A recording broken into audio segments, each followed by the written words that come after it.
Court 12 at Wimbledon holds around 1,500 people, and on a Wednesday afternoon in early July, it held roughly 3 times that many voices, all of them arranged around it, spilling into aisles, pressed against every available railing, because a 21-year-old from Quezon City was walking out to play tennis. That kind of scene doesn't happen by accident, and it doesn't happen to unseated outsiders very often either. But Alexandra Eala had already stopped being an outsider weeks before she ever set foot on the grounds of the All England Club. To understand the scale of what unfolded around her at this tournament, you have to separate 2 things that often get tangled together in modern sports coverage: the results, which are measurable and indisputable, and the atmosphere, which is real but far harder to quantify, and which tends to attract exaggeration the moment it becomes a story worth telling. Start with what's verifiable. Eala arrived at Wimbledon as the 29th seed, the first Filipino in history, man or woman,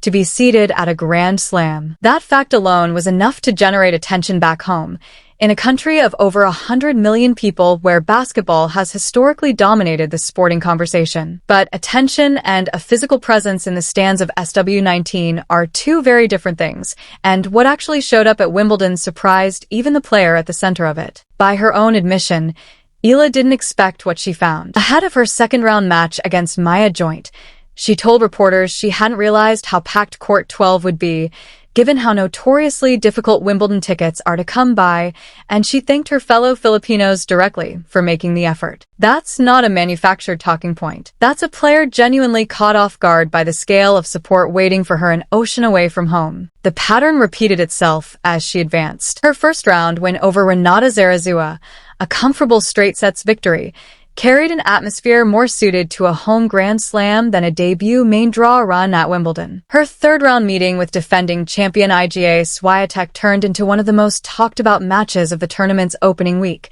not just for the upset itself, though beating a defending Wimbledon champion is remarkable by any measure, but for the noise inside the grounds while it happened. Back in Manila, thousands gathered at public viewing sites to watch it unfold on giant screens, waving small Philippine flags, erupting after every point she won. This is where the story starts to get interesting beyond the scoreline, because Eala's rise this season wasn't confined to Wimbledon. It followed a trajectory. Earlier in the year, at tournaments in Melbourne, Abu Dhabi, and Dubai, similar scenes had already been reported, fans queuing for hours before her matches, ticket demand spiking noticeably whenever she was scheduled. At the Australian Open, security reportedly had to manage unusually long lines outside the court hosting her match. In Dubai, tournament organizers themselves acknowledged that her presence had a measurable effect on ticket sales for that stretch of the draw. None of this is unprecedented in tennis. The sport has seen individual players move markets before,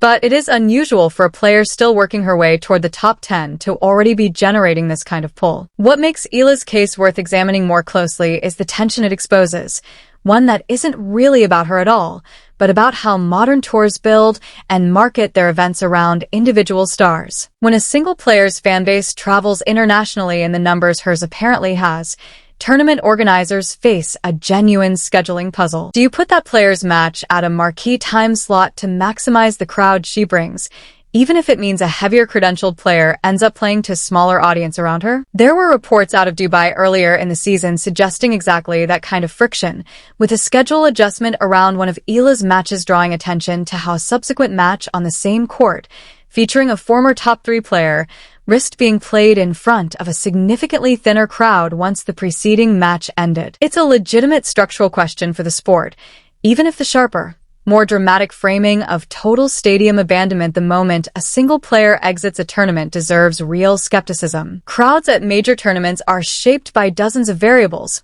weather, day of the week, which other stars are in action, ticket packaging, and reducing any shift in atmosphere to one player's presence or absence oversimplifies something genuinely complicated. What isn't in question is the commercial footprint of Eala's run specifically at Wimbledon. Her third-round win over Swiatek became one of the most-watched pieces of video content on the tournament's official channels that week, reflecting a viewership poll that extended well past the group of fans physically present at the grounds. That's a different kind of evidence than crowd noise, harder to dismiss as atmosphere or hype because it's measured in clicks and views rather than felt in a stadium. Her fourth-round meeting with Jasmine Paolini became the emotional peak of the run, a three-set battle that Eala ultimately lost 6-4, 4-6, 6-3, but one that ended with the rare sight of a losing player receiving a standing ovation from a center court crowd. Back in Manila, thousands packed a public viewing event to watch that match together, a communal experience built entirely around a tennis result unfolding 6,000 miles away. Afterward,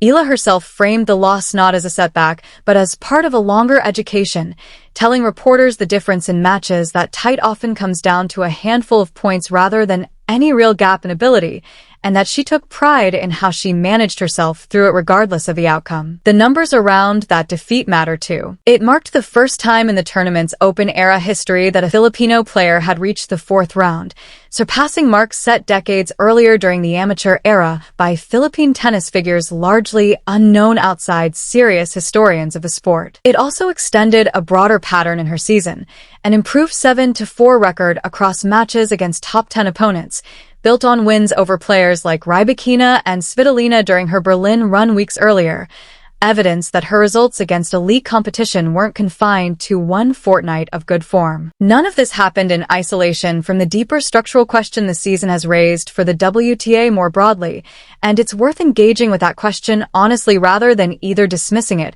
or inflating it into a crisis narrative. Tours built heavily around a handful of marketable stars are not new, and they're not unique to tennis. What's genuinely new here is the speed at which a player outside the traditional top tier has generated crowd behavior typically associated with established, multiple-time Grand Slam winners. Analysts covering the tour have started asking, reasonably, what that means for scheduling decisions going forward, and whether tournaments need to think more deliberately about how they build match programming around emerging fan bases, rather than assuming crowd interest will simply distribute itself evenly across the draw. For Eala personally, the more immediate story is what comes next, and it's a demanding stretch. Her grass season officially closes with this tournament, closing out a stretch that included the Birmingham 125 title and that deep Berlin run, both of which fed directly into the ranking climb that got her seated here in the first place. Ahead of her now is a shift onto hard courts, beginning with the tour stop in Washington later in July,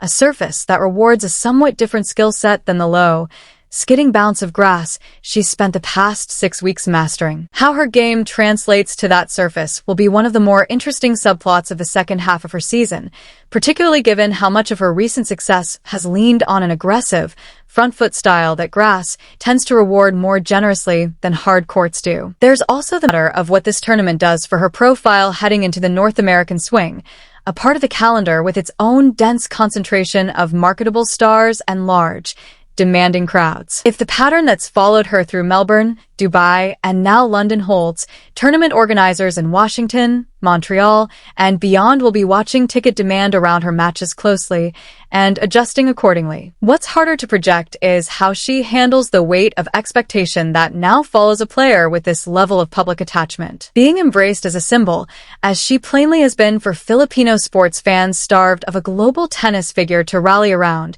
carries its own pressure, separate from the pressure of simply trying to win tennis matches against the best players in the world. Eala herself has spoken about this in fairly grounded terms, describing the platform she's built as something that pushes her towards self-reflection rather than something that weighs her down, and saying she hopes simply to be authentic rather than performing a version of herself built for public consumption. Whatever shape her hard-court season takes, this Wimbledon fortnight will likely be remembered as the moment her career shifted from promising storyline to genuine tour fixture, a player whose matches now carry weight beyond their immediate scoreline. The wins over Rybakina, Svitolina, and Swiatek will sit permanently in the record books. The seeding, the first for any Filipino at a major, is now historical fact rather than a talking point. And the crowds, wherever they truly came from and however far they travel next, have made clear that Alexandra Eala's tennis is being watched by more people, in more places,